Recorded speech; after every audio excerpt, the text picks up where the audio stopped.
The asteroid's thin atmosphere tasted of rust and regret.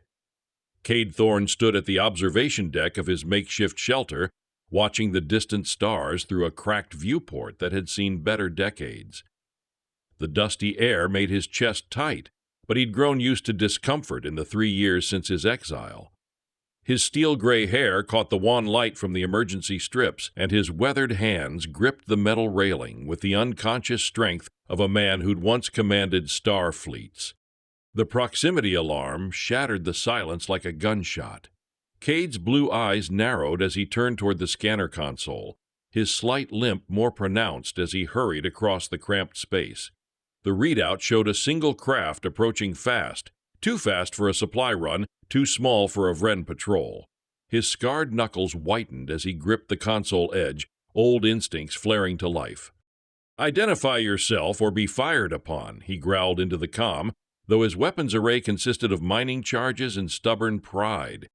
"Admiral Thorne," the voice cut through the static like a blade, low, urgent, familiar. "It's Marina Vasquez. We need to talk." Cade's jaw tightened. 3 years without contact, and now she came calling. His fingers found the door release, muscle memory from 1,000 docking procedures overriding his caution. The airlock cycled with a mechanical wheeze, and Marina stepped through in a fitted flight jacket, her auburn hair cropped shorter than he remembered. The faint scar across her jaw caught the harsh light as she surveyed his cramped quarters. "You look like hell, Admiral," she said, her green eyes missing nothing. The empty bottles, the military medals gathering dust, the tactical displays frozen on his last campaign. "Retired?" Cade corrected, rubbing his knuckles. "And you look like you're running from something." Marina paced to the viewport, her movements precise despite the asteroid's weak gravity. "The Vren are moving on Earth. Full armada. 6 months, maybe less." She turned, and her eyes held the same fire that had made her his best tactical officer. "Command's dead, scattered, or bought, but I found something they didn't expect." "Found what?" Cade straightened, his body remembering the weight of command even as his mind rebelled against hope. "The Forgotten Fleet." She pulled up a holographic display from her wrist unit, data streams cascading in blue light. "Earth's orbit, cloaked but broadcasting on an old frequency. Human origin, Admiral, pre-war, pre-coalition, advanced beyond anything we've seen." Cade stared at the readings, his tactical mind processing the implications. "Impossible. Those are ghost stories, morale boosters." "The signals are real. The signatures match nothing in Vren databases." Marina's fingers tapped against her thigh in that familiar rhythm, plotting maneuvers. "Whatever's up there, it's been waiting, and it's ours." The proximity alarm screamed again. Cade's scanner lit up with contacts, sleek, angular shapes dropping out of hyperspace with predatory grace. Vren assault craft, their iridescent hulls gleaming like insect carapaces. "They followed you," Cade said, his voice flat. "I led them here on purpose." Marina was already moving toward the airlock. "Your mining shuttle's prepped?" "What's left of it?" Cade grabbed his service jacket from a wall hook, the familiar weight settling across his shoulders. "Where are we going?" "To steal something that flies better than mining equipment." Marina's rare smile flashed warm and fierce. "Like old times, Admiral." The asteroid shuddered as Vren energy beams scored its surface. Cade's shelter groaned, emergency lights flickering as the power grid overloaded. He sealed the airlock behind them, already knowing he'd never return to this place of exile. The mining shuttle was a patchwork of repairs and stubbornness, but it had gotten him here. "She'll hold together," Marina said, reading his expression as she slid into the pilot's seat. Her hands moved over the controls with practiced efficiency, the shuttle's engines coughing to life. "Trust me." The first Vren drone swept past the observation deck as they lifted off, its sensor array glowing amber in the darkness. Cade strapped himself into the co-pilot's seat, his body pressed back as Marina pushed the shuttle beyond its safety margins. The asteroid fell away behind them, pocked with laser burns and venting atmosphere. "3 more drones closing fast," Cade reported, his fingers finding the gunnery controls. "Point defense is operational." "Won't need it." Marina's voice carried the confidence of someone who'd outflown death before. She rolled the shuttle into a dive toward the asteroid's shadow, using the bulk of rock to mask their thermal signature. Vren pilots are good, but they think in straight lines. The drones curved around the asteroid in perfect formation, their movements synchronized like a school of predatory fish. But Marina had already shifted course, using the asteroid's weak gravity well to slingshot toward the outer system. The shuttle's engines roared, drowning out the proximity alarms as they cleared the gravity shadow. "Jump coordinates locked," Marina announced, her fingers dancing across the navigation board. "Next stop, the Kepler station." "Kepler's compromised," Cade said, watching the drones fall behind on the scanner. "Has been for months." "That's why we're not docking." Marina's grin was sharp as a blade. "We're stealing their best ship." The hyperspace window opened like a tear in reality, and they plunged through into the blue-shifted tunnel of faster-than-light travel. Cade felt the familiar disorientation as space compressed around them, but beneath it lay something he hadn't felt in years. Purpose. The Forgotten Fleet. If Marina was right, if those signals were real, then humanity's darkest hour might become its finest. "Tell me about the crew," he said, settling back into his seat. "If we're doing this, we do it right." Marina's expression softened slightly, the tactical mask slipping to reveal the woman beneath. "The best I could find. An engineer who knows the old systems, a navigator who can thread a needle at hyperspace. They're waiting at Kepler." "And the Vren?" "Don't know we're coming." Her scar twitched as she suppressed a grin. "They think we're dead, thanks to that asteroid fireworks show." The shuttle shuddered as it dropped out of hyperspace, and Kepler station spread before them like a metallic flower. Vren patrol craft circled the structure in lazy orbits, their hulls gleaming under the system's star. But Marina had already spotted their target. A sleek courier ship docked at the station's outer ring, its human design lines unmistakable even at distance. "Ready for another theft, Admiral?" Marina asked, her hands already moving toward the docking controls.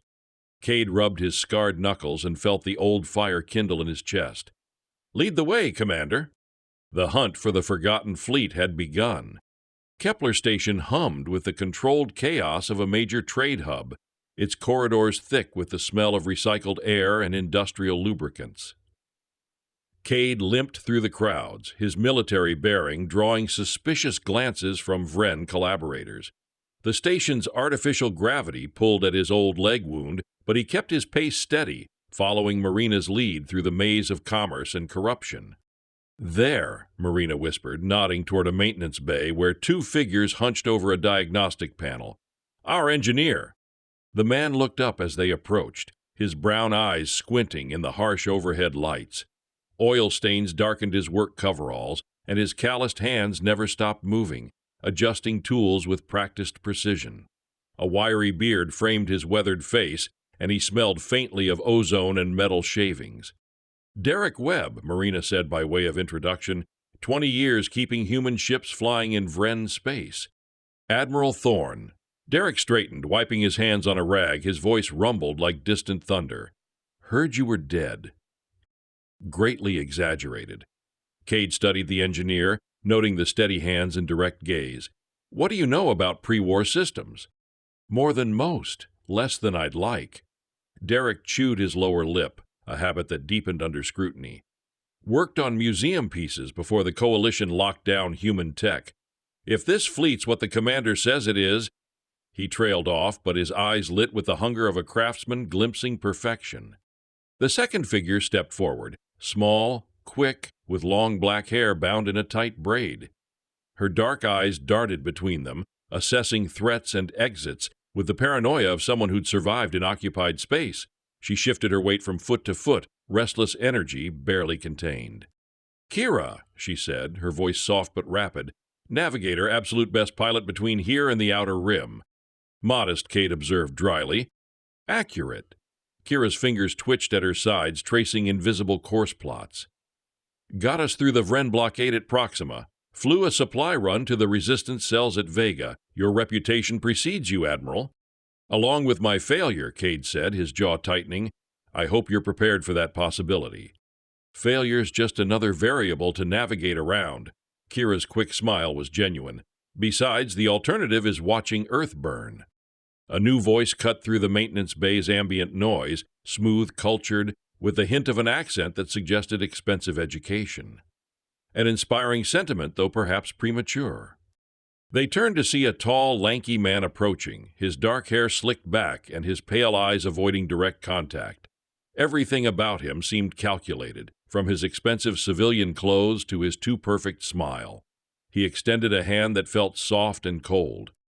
"Daniel Reeves," he said, his voice carrying the practiced charm of a corporate negotiator. "Marina thought you might need someone with administrative connections." "What kind of connections?" Cade asked, not taking the offered hand. "The kind that can get us access to restricted areas, ship registries, security protocols, supply manifests." Reeves' fingers fidgeted with a small pendant at his throat, a nervous tick that seemed at odds with his polished exterior. "The Vren trust efficiency over loyalty. I provide the former." Marina caught Cade's eye, her expression unreadable. "We need him, Admiral. The fleet's coordinates are locked in the station's secure database." Cade studied Reeves, noting the man's position slightly apart from the group, the way he watched them all with calculating eyes. Every instinct screamed warning, but Marina was right. They needed access to the station's systems. "Fine," he said finally, "but we do this quick and clean, no unnecessary risks." "Agreed," Reeves said, his smile widening. "I've already arranged a distraction, maintenance rotation in the security section. We'll have 20 minutes. The plan was simple, which made Cade nervous. Plans that looked simple usually weren't. But Marina's tactical mind had worked through the variables, and her confidence was infectious. They moved through the station like ghosts, Reeves' access codes opening doors that should have been locked, security cameras mysteriously malfunctioning at precisely the right moments. The secure database terminal sat in an alcove guarded by Vren security officers, tall, scaled beings with amber eyes that never seemed to blink. Their mandibles clicked in constant communication, a sound like insects feeding. Cade's hand instinctively moved to his sidearm, but Marina's touch on his shoulder held him back. "Wait," she whispered. "Derek, how long for the tap?" 2 minutes if the system's standard, 5 if they've upgraded. Derek was already pulling tools from his kit, his movements economical and sure. Keep them busy. Kira slipped forward, her small frame allowing her to move through the shadows. She dropped a metallic cylinder near the guard's position, and the device began emitting a high-pitched whine. The Vren officers turned toward the sound, their attention focused on the potential threat. "Now," Marina hissed. They moved as one, years of military training synchronizing their actions. Derek reached the terminal and began his work, his fingers dancing over the interface while his lips moved in silent conversation with the machinery. Cade watched the guards, counting seconds, his scarred knuckles white with tension.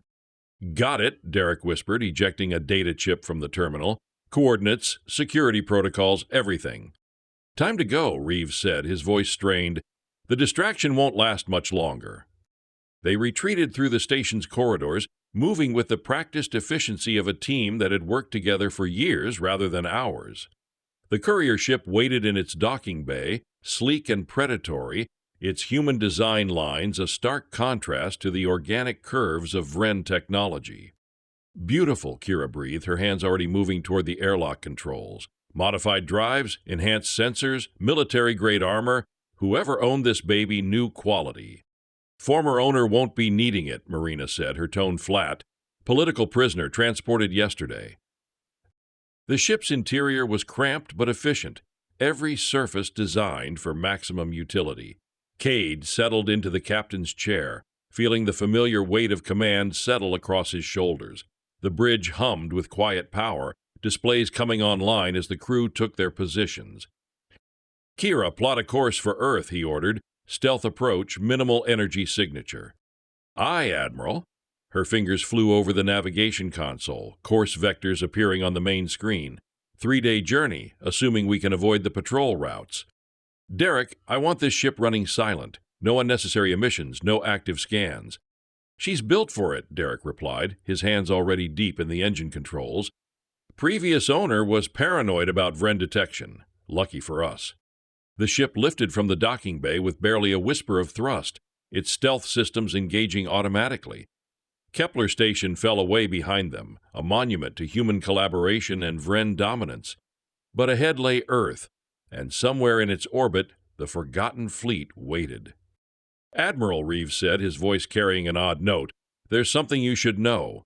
The fleet's location, it's not just coordinates. There's a quantum encryption lock, military grade, pre-war." Cade turned to study the man, noting the fidgeting fingers and averted gaze. Meaning? Meaning someone wanted to make sure only the right people could access it. Reeves's smile was strained. "The question is, what defines right people?" The ship slipped into hyperspace, and Cade stared out at the blue-shifted tunnel of faster-than-light travel. The forgotten fleet.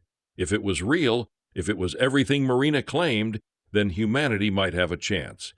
But if it was a trap? "We'll find out soon enough," he said, his voice carrying the weight of command and the ghosts of past failures, one way or another. In the depths of space, the hunt continued. Earth hung in the void like a blue marble, its surface mottled with the scars of Vren occupation. Orbital platforms ringed the planet like a metallic crown, their sensors sweeping space in overlapping patterns. Cade stood on the bridge of their stolen courier ship, watching the homeworld through the view screen, his weathered hands gripping the rail until his knuckles turned white. "Patrol schedule's exactly as predicted," Kira whispered, her fingers dancing across the navigation console. 3-hour gaps between sensor sweeps. "The Vren are efficient, but they're predictable." "That's what we're counting on," Marina replied, her green eyes fixed on the tactical display. She paced behind the crew stations, her movements precise and controlled. "Derek, what's our stealth profile?" "Minimal emissions, all non-essential systems powered down." The engineer's voice carried the gruff satisfaction of a craftsman proud of his work.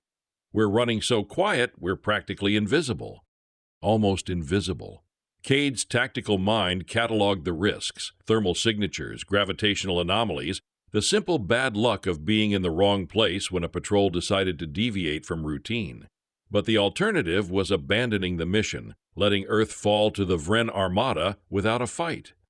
"There," Reeves said, pointing to a section of empty space beyond the moon's orbit. "The coordinates match the data we retrieved, but I'm not seeing anything on sensors." "Because it's cloaked," Marina said, her voice tight with anticipation. "The quantum signatures are there if you know how to look." Kira's brow furrowed as she studied her displays, getting some strange readings, gravitational fluctuations, electromagnetic distortions. It's like space itself is bent around something massive. "Multiple somethings," Derek corrected, his eyes widening as he processed the data. "Admiral, those displacement readings, we're looking at an entire fleet, dozens of ships, maybe hundreds." The ship glided through the void on minimal thrusters, following the coordinates toward what appeared to be empty space. But as they drew closer, the universe seemed to shimmer around them, reality bending like heat waves rising from sun-baked metal. The stars flickered and danced, and then— "Oh my God," Kira breathed. They materialized around the ship like ghosts becoming solid, warships of impossible grace and power, their hulls gleaming with the dull silver of advanced alloys. Each vessel was a masterpiece of engineering, sleek and predatory, bristling with weapon systems that defied easy categorization. The fleet spread before them in perfect formation, hundreds of ships arranged in tactical groupings that spoke of military precision. "The forgotten fleet," Marina said, her voice barely above a whisper. "It's real." Cade stared at the armada, his mind struggling to process what he was seeing. These weren't the crude, patched-together vessels of the human resistance. These were warships built by a civilization at the height of its power, technology that made current human ships look like children's toys.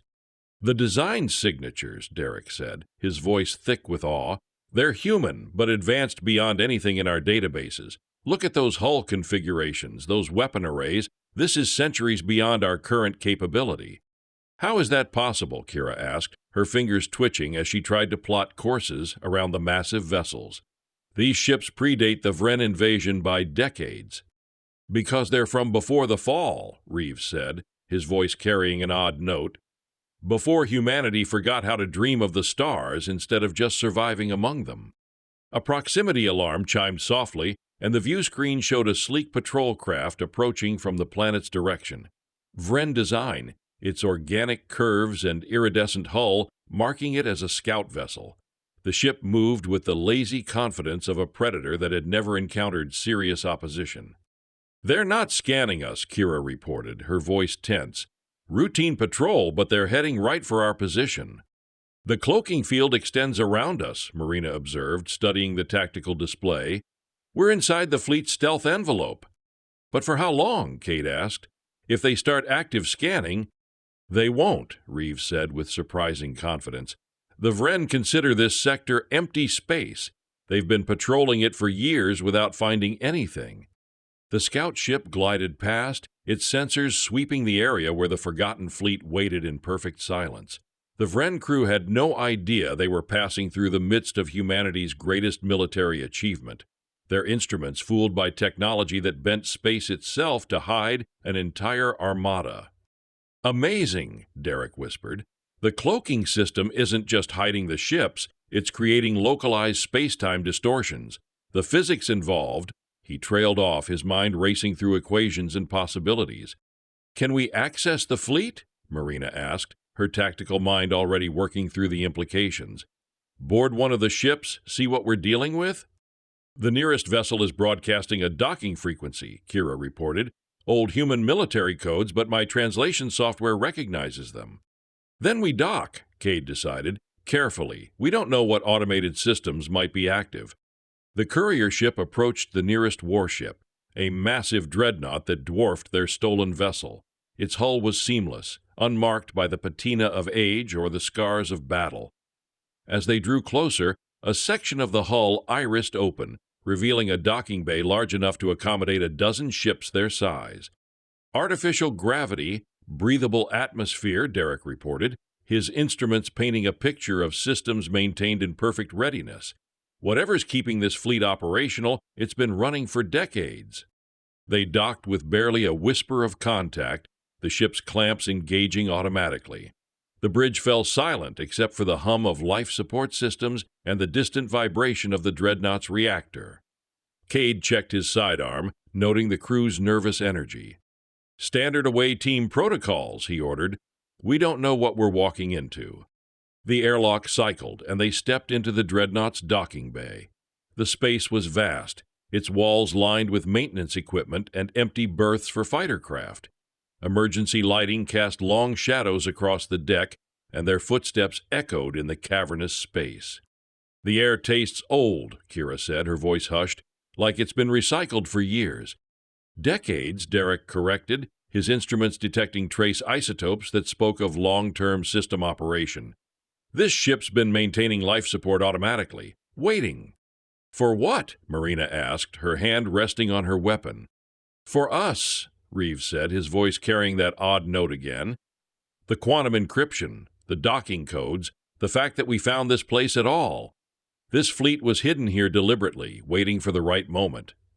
They made their way through the ship's corridors, their footsteps echoing in the vast emptiness. The dreadnought was a maze of military efficiency, every surface designed for maximum utility.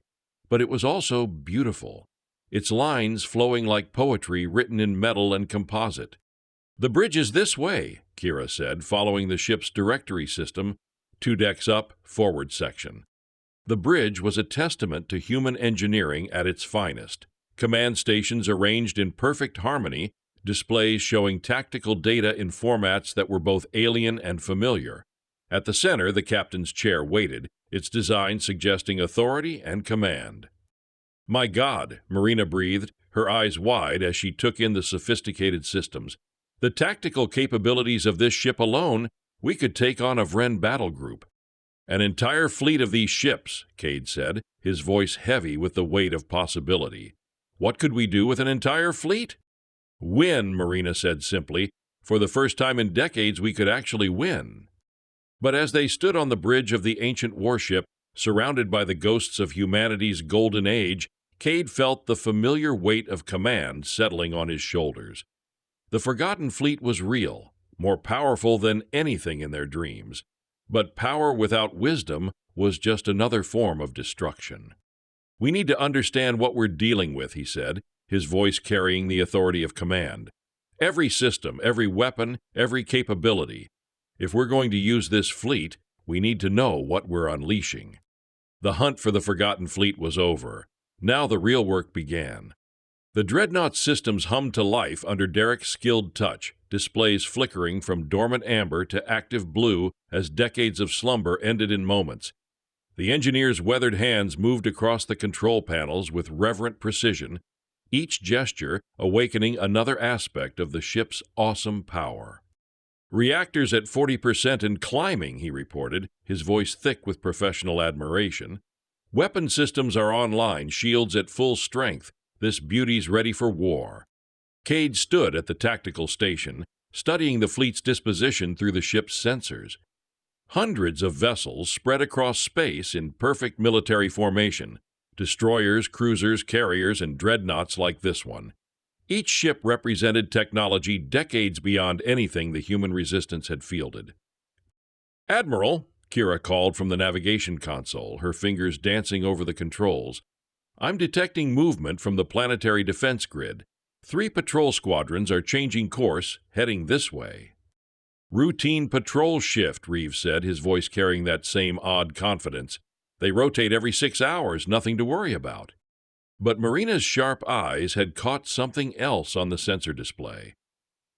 "Those aren't following standard patrol routes, they're converging on our position." Cade turned to study the tactical screen, his experienced eye reading the patterns of movement. The Vren ships were indeed converging, their formation suggesting a coordinated search rather than routine patrol. His scarred knuckles tightened on the console edge. "How did they find us?" he asked, his voice dangerously quiet. "They didn't," Reeves said, but his pale eyes couldn't meet Cade's gaze. His fingers worried at the pendant around his neck, the nervous tick more pronounced now. "The cloaking field is still active. They can't possibly—" "Unless someone told them where to look," Marina interrupted, her hand moving to her sidearm. Her green eyes were fixed on Reeves, reading the signs of deception in his posture. "Someone with access to our coordinates." The bridge fell silent except for the hum of awakening systems. Cade felt the familiar weight of betrayal, the sick certainty that they'd been played from the beginning. His military mind processed the implications. The too convenient meeting, the access codes that worked too well, the information that came too easily. "You," he said, his voice carrying the flat authority of command. "You're working for them." Reeves's mask slipped, his too perfect smile replaced by something cold and calculating. "The Vren Coalition represents order, Admiral, stability. Humanity's brief moment of glory is over. The smart play is to align with the winners." "How long?" Marina asked, her weapon now drawn and trained on the traitor. "Since the beginning," Reeves admitted, his voice gaining confidence as he shed the pretense. "The Coalition has been tracking human resistance activities for months. When you started asking questions about the Forgotten Fleet, they sent me to facilitate your investigation." "Facilitate?" Cade's voice was dangerously quiet. "You mean let us find it so they could destroy it?" "Among other things." Reeves's smile was genuine now, predatory. "Do you have any idea what the Coalition will pay for this intelligence? The location of humanity's secret fleet, the specifications of your most advanced ships? I'll be set for life." The dreadnought shuddered as weapon energy scraped across its hull. Through the view screen, they could see the approaching Vren ships, their organic curves gleaming with hostile intent. The lead vessel was larger than the others, its hull bristling with weapon systems that spoke of serious military capability. "They're scanning us," Kira reported, her voice tight with tension. "Active sensors, full spectrum. The cloaking field is holding, but barely."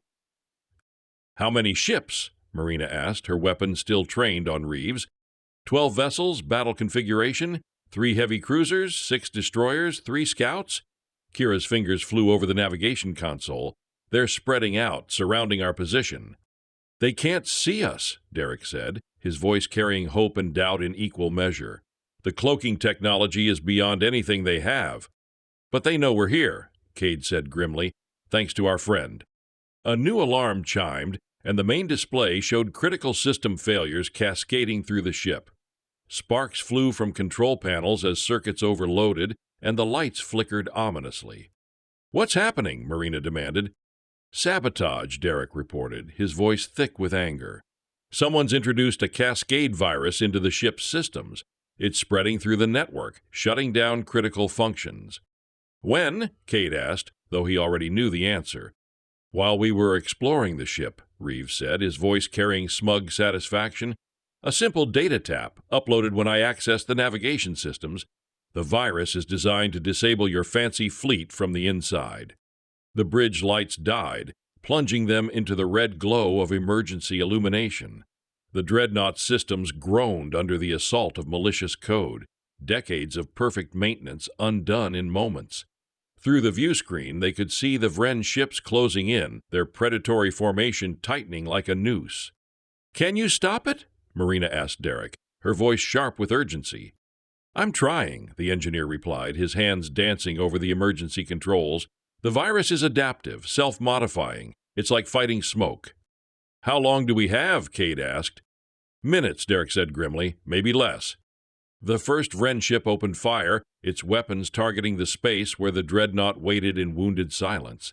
The shots passed through empty space, the cloaking field still holding despite the system failures. But Cade knew it was only a matter of time. "Can we fight back?" he asked. "Not without dropping the cloak," Derek replied.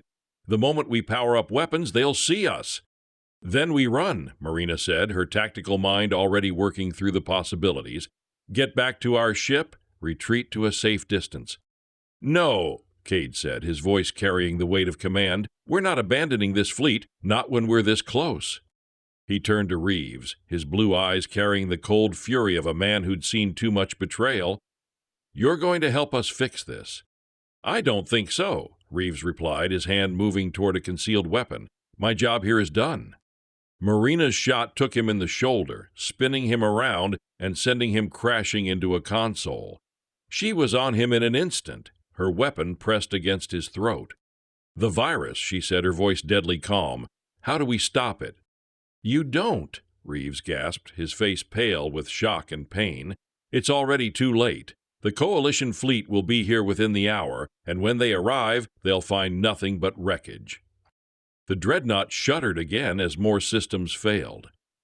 The main reactor was dropping toward critical levels, and the inertial dampeners were beginning to fluctuate. But Derek was fighting back, his skilled hands coaxing responses from dying systems. "I've got partial control," he reported, his voice tight with concentration. "The virus is still spreading, but I can slow it down." "Long enough to activate the fleet?" Cade asked. "Maybe. If we can get to the command ship, tie into the main network, I might be able to quarantine the infection." "Then that's what we do," Cade decided. "Kira, plot a course to the fleet's flagship. Marina, secure our friend. We're going to need him alive." The hunt for the forgotten fleet had become a race against time, with the fate of humanity hanging in the balance. But Cade had faced worse odds before, and he'd learned that sometimes the only way forward was through the heart of the storm. The real battle was about to begin. The dreadnought's corridors echoed with the sound of dying systems as Cade's team fought their way back to the docking bay. The emergency lights cast long, dancing shadows, making the familiar path treacherous. Sparks flew from exposed conduits, and the groaning of stressed bulkheads was a constant, ominous accompaniment. Reeves, now subdued and bleeding from his shoulder, was dragged along by Marina, his protests muffled by a gag. Kira, ever agile, led the way, her small frame weaving through the debris and flickering light, while Derek, grim-faced, brought up the rear, his eyes scanning for any further sabotage. "The virus is adapting faster than I can counter it," Derek yelled over the din, his voice strained. "It's targeting life support next. We have minutes, Admiral." Cade pushed a heavy blast door open, his old leg aching with the effort. "Then we make those minutes count. Kira, get us to the flagship's bridge. Marina, keep our traitor alive. We need him to undo this mess." They reached the docking bay, the stolen courier ship a beacon of hope in the dying dreadnought. As they scrambled aboard, the Vren ships outside intensified their barrage, their energy weapons now impacting the cloaking field with visible ripples. The dreadnought shuddered violently, and a distant explosion rocked the ship. "The cloaking field is failing!" Kira shouted from the pilot's seat, her fingers flying across the controls. "They're getting a lock!" "Derek, can you get us out of here?" Cade demanded, strapping himself into the captain's chair.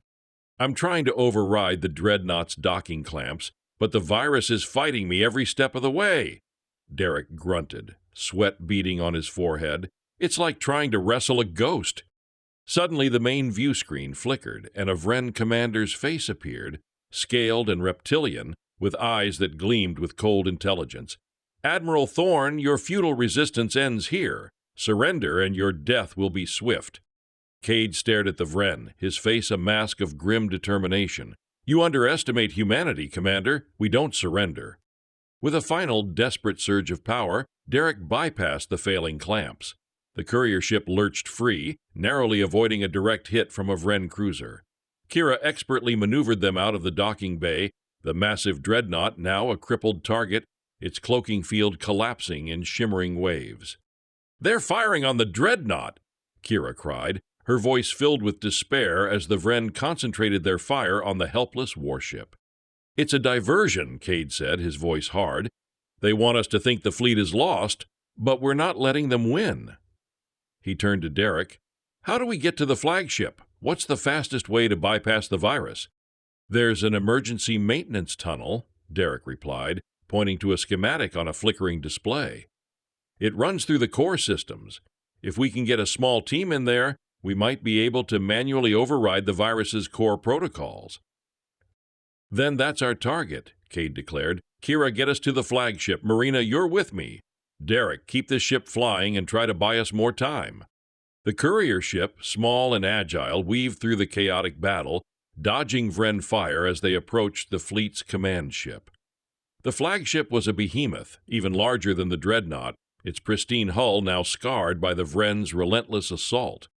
"Docking clamps are still active on the flagship," Kira reported, her voice tight, "but the virus is trying to lock us out." "Force it," Cade ordered. "We don't have time for subtlety." With a jarring thud, the courier ship slammed into the flagship's emergency docking port. The airlock hissed open, and Cade and Marina, weapons drawn, stormed into the silent, dimly lit corridor. Reeves, still gagged and bound, was secured in the courier ship under Derek's watchful eye. "This way," Marina said, consulting a holographic map projected from her wrist unit. "The maintenance tunnel entrance is 2 levels down." The flagship's interior was an eerie echo of the dreadnought, but here the silence was deeper, more profound. The virus had spread, but not as completely. Some systems still hummed with a faint energy, a ghost of the ship's former glory. They moved quickly, their footsteps echoing in the vast, empty corridors. They found the maintenance tunnel entrance, a small, reinforced hatch tucked away in a service alcove. Derek had given them the override codes, and with a soft hiss, the hatch opened, revealing a cramped, dark tunnel. "Stay sharp," Cade muttered, drawing his sidearm. "We don't know what's waiting for us." The tunnel was a claustrophobic maze of pipes, conduits, and flickering emergency lights. The air grew stale, thick with the scent of ozone and recycled metal. They crawled and squeezed their way through, their progress slow and arduous. "Admiral," Marina whispered, her voice strained, "I'm picking up a faint energy signature ahead. Not Vren. Something else." Cade nodded, his senses on high alert. The virus was still active, but it wasn't the only thing here. As they rounded a bend, the tunnel opened into a small, circular chamber. In the center, a single figure sat before a glowing console, its back to them. The figure was human, but ancient, its skin pale and translucent, its hair a wispy white. It wore a simple flowing robe, and its hands, gnarled with age, moved with surprising speed across the console's interface. The energy signature Marina had detected emanated from the console, a faint, rhythmic pulse. "Who are you?" Cade demanded, his weapon raised. The figure slowly turned, its eyes, though clouded with age, held a startling intelligence. "I am the Keeper, the last guardian of the forgotten fleet." Its voice was a dry whisper like rustling leaves. "And you are the ones who have finally come." Marina lowered her weapon, a look of awe on her face. "You're real? The legends spoke of a guardian." "Legends are often echoes of truth," the Keeper replied, its gaze fixed on Cade. "I have waited centuries for this moment, for humanity to remember its strength." "You're the one who placed the quantum encryption lock?" Cade asked, remembering Reeves's words. Indeed, this fleet was hidden not from enemies, but from those who would misuse its power. It was to be awakened only when humanity faced its darkest hour, when all other hope was lost. The Keeper's gaze drifted to the flickering displays on the console. "And now, that hour is upon us." "The virus," Marina said, gesturing to the failing systems. "Can you stop it?" "The virus is a minor inconvenience, a fleeting shadow," the Keeper said, a faint smile touching its lips. "I have been maintaining this fleet against the ravages of time itself. A simple digital plague is easily purged." With a graceful sweep of its hand, the Keeper touched a symbol on the console.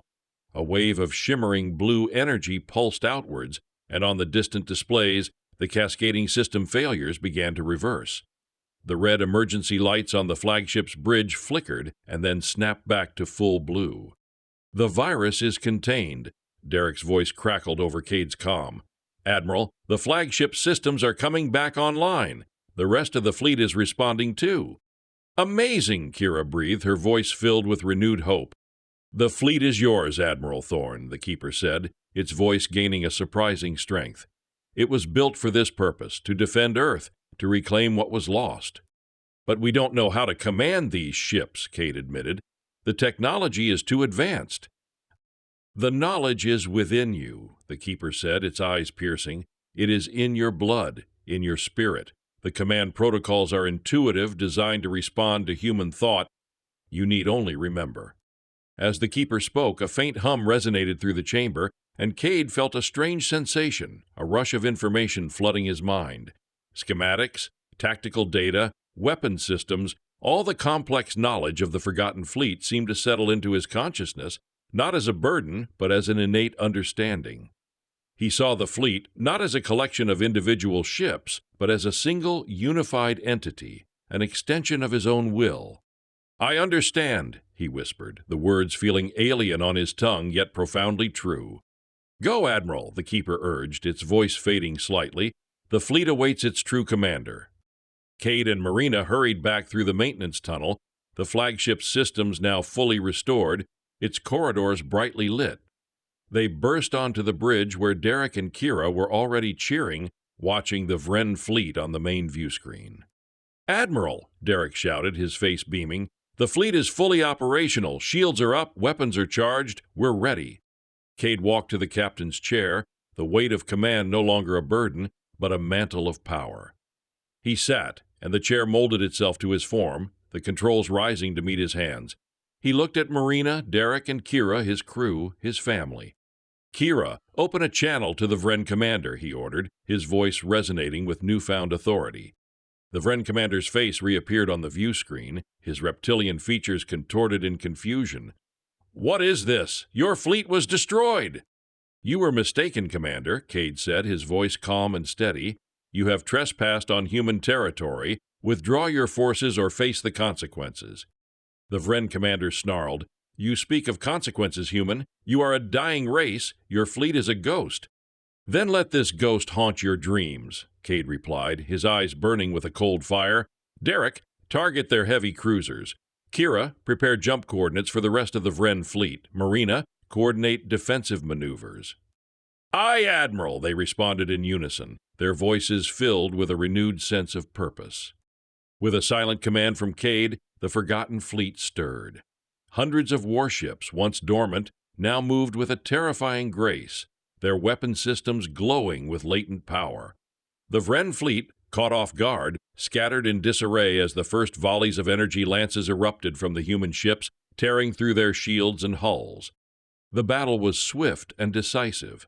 The Vren, accustomed to easy victories, were unprepared for the sheer technological superiority and coordinated assault of the Forgotten Fleet.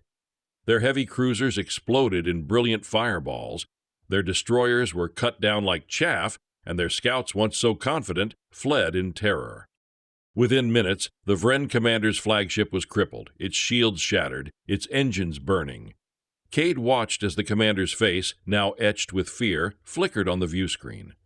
"This is impossible," the Vren commander shrieked. "What are these ships?" "They are humanity's resolve," Cade said, his voice devoid of emotion. a lesson you will not soon forget. He cut the transmission. "Kira, send a general broadcast to all Vren forces in this sector," Cade ordered. "Tell them to retreat immediately. Any vessel remaining within Earth's orbital space will be destroyed." "Done, Admiral," Kira replied, her face alight with triumph. As the remaining Vren ships fled into hyperspace, leaving behind a trail of wreckage and fear, Cade turned to his crew. "The battle is won, but the war is far from over. This is just the beginning."